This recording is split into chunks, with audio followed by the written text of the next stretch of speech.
আমি আপনাকে বলতে চাচ্ছিলাম যে এই যে মামলাগুলো, জমি জমার মামলাগুলো যে বদলি হয় বারবার, দেওয়ানি মামলাগুলি বদলি হয়, এখানে কত টাকা খরচ হয়? মনে করেন যে এখানে দেওয়ানি ওই কেরানীগঞ্জ কোর্টের থেকে সহকারী কোর্টে গেল, বদলি হইলো চতুর্থ সহকারী। এখন আবার কি হলো, এই চতুর্থ সহকারী থেকে আবার গেল হচ্ছে চতুর্থ সিনিয়র সহকারী। এক কোর্ট থেকে আরেক কোর্ট, আরেক কোর্ট থেকে আরেক কোর্ট, 3 কোর্টে বদলি হলো। এখন কি হয়, বদলি হলে বদলির আদেশটা হয়।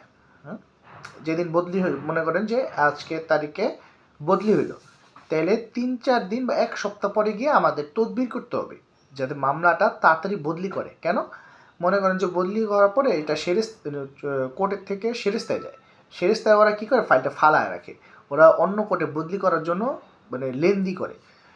ফাইলটা যাতে তাড়াতাড়ি করে, তাড়াতাড়ি এই ইয়াতে উঠায়, রেজিস্টারে উঠায় বদলি করে দেয়, সেজন্য তাকে মনে করেন এখানে আপনার 200 থেকে 500 টাকা খরচ হইতে পারে।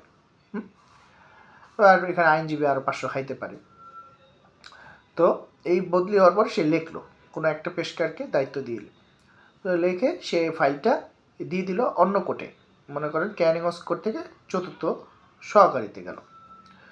হ্যাঁ, চতুর্থ সহকারীতে যাওয়ার পরে ওখানে যে গেল, ওখানে গিয়ে আবার সেরেস্তায় পড়ে আসলো।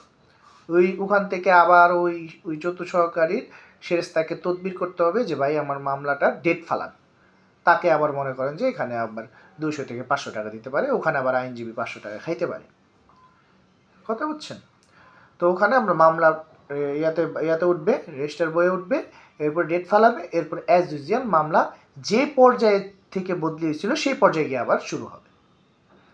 এই হচ্ছে লেন্দি প্রসেস। এখানে একটা খরচ থাকে, এটা আপনাদের বুঝতে হবে। না বুঝলে তো এটা তাড়াতাড়ি বদলি হবে না। প্রত্যেকটা পর্যায়ে কোর্টে টাকা দিতে হয়। আসলে এখানে মানে যদি এখানে মনে করেন যে গরিবদের জন্য আইন নাই, গরিবদের জন্য আইন নাই। এখন প্রত্যেকটা পর্যায়ে টাকা দিতে হচ্ছে। আর যদি টাকা না দেন তাহলে কী হবে? টাকা না দেবেন, আজকে বদলি হইলো, আপনি মামলা ওই যে কোর্টে যাবে সেই কোর্টে যাইতে 4 মাসও লাগতে পারে। তারপর ওই কোর্টে গেল, ওই কোর্টে গিয়ে আবার 4 মাস পরে রাখলো, এই 1 বছর শেষ শুধুমাত্র বদলি হওয়ার জন্য। আর যদি টাকা দিয়ে বদলি করেন তাহলে 2-3 মাসের মধ্যে সম্ভব, 2-3 মাসে সম্ভব, যদি কোর্ট বসে নিয়মিত আর কি। অনেক সময় সাইনের জন্য আবার দেরি হয়, বাস্তবতা থাকে, যেমন নির্বাচনের কারণে একটু 1 মাস একটু লেন্দি হয়েছিল, এই টুকটাক থাকে, কিন্তু বদলি হয়ে যায়। বুঝতে পারছেন?